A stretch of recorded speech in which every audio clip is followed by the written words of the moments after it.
Bonjour à tous et bienvenue dans cette nouvelle vidéo. Bienvenue sur Parlons de santé publique. Dans cette chaîne, on parle des thématiques de santé publique, de l'actualité sanitaire et tout ce qui peut vous permettre d'apprendre davantage sur la santé publique. Et aujourd'hui, nous sommes le 10 février 2023 et justement, cette vidéo, c'est une vidéo informative parce que il y a une information selon laquelle le ministère de la Santé et de la Protection de la Guinée équatoriale a notifié certains cas de fièvre hémorragique. Tout n'est pas encore confirmé, mais on suspecte que c'est la fièvre hémorragique qui a tué déjà 20 personnes en Guinée équatoriale et dans une localité qui est très proche du Cameroun, notamment la région du sud. Et on va essayer de regarder quel est le rapport qui a été publié par le ministère de la Santé et de la Protection de la Guinée équatoriale. Donc, on va regarder le rapport dans le 8 février 2023. Le ministère de la Santé et de la Protection de la Guinée équatoriale, à travers un communiqué d'alerte épidémiologique, a informé d'une situation épidémiologique inhabituelle. Il s'agit de 9 décès enregistrés dans 2 communautés voisines dans le district de Sok-Somo, province de Kitem, limitrophe à la région du Sud Cameroun, district de santé d'Olamze et Ambam. Les décès sont survenus moins de 24 heures après le début de la symptomatologie. Les patients ont présenté comme principaux symptômes fièvre, fatigue, vomissements sanglants et diarrhée. Voilà. Le 9 février, les autorités de la frontière guinéenne ont notifié au poste de santé aux frontières de Kié aussi que le bilan fait état de 20 décès dans un contexte de saignement nasal, épistaxie, et ont procédé à la fermeture de la frontière avec le Cameroun. Donc, il y a déjà fermeture de frontière avec le Cameroun parce que dans cette situation-ci, on ne sait pas quelle est la maladie dont il s'agit et par mesure de sécurité, d'après ce que recommande le règlement sanitaire international, et aussi, il faut fermer la frontière. Donc, vous voyez ici, on voit la liaison qu'il existe entre les deux pays. Et donc, c'est au niveau de la province touchée en Guinée équatoriale, c'est ça qui est en rouge. Et le district de santé du Cameroun à haut risque, au niveau du sud, c'est ça qui est placé en jaune. Voilà. Dans l'analyse du risque d'importation des cas au Cameroun, fait mention d'un événement grave, suspicion de fièvre hémorragique. On suspecte que ce soit fièvre hémorragique, même s'il n'y a pas encore de confirmation. La propagation rapide, environ 20 décès en moins de 48 heures. Il y a 20 décès en moins de 48 heures, ce qui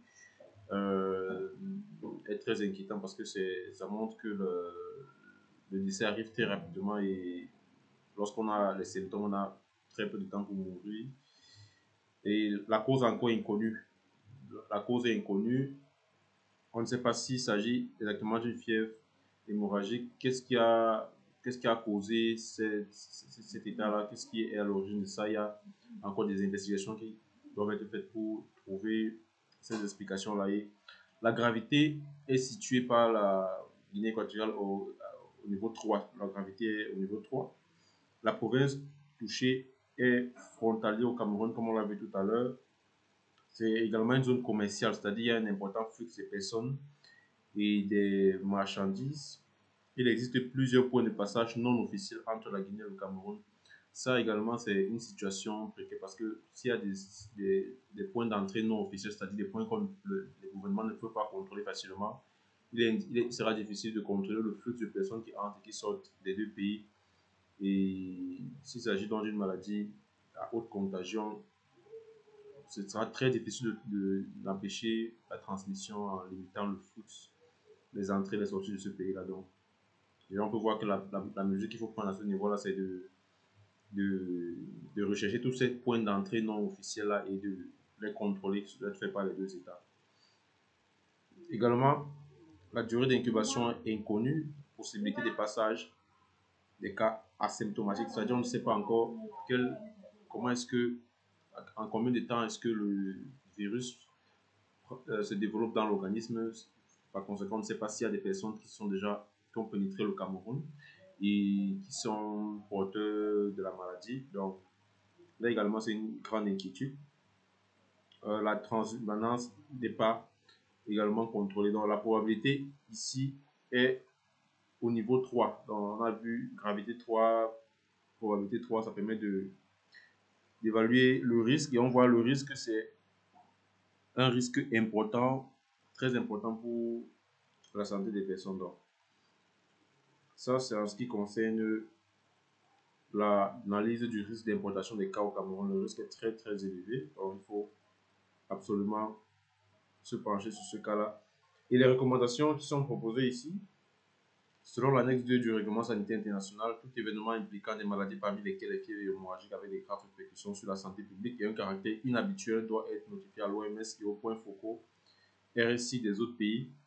Il faut également renforcer la surveillance, vulgarisation des définitions des cas de fièvre hémorragique, sensibilisation des personnels des points d'entrée des agents de santé communautaire, recherche active des cas en communauté et des cas dans les FOSA, dans les formations sanitaires et les districts de santé frontaliers, application du circuit de l'information point d'entrée conformément au règlement sanitaire international, le renforcement logistique dans les districts de santé frontaliers, la disposition des médicaments d'urgence, disposition des équipements de protection individuelle, très important également, la disposition des matériels, WASH et PCI, prévoir les zones d'isolement et de quarantaine parce que justement, on ne sait pas de quoi est-ce qu'il s'agit à ce moment précis. Donc, voilà la situation entre la Guinée équatoriale, la situation sanitaire entre la Guinée équatoriale et le Cameroun.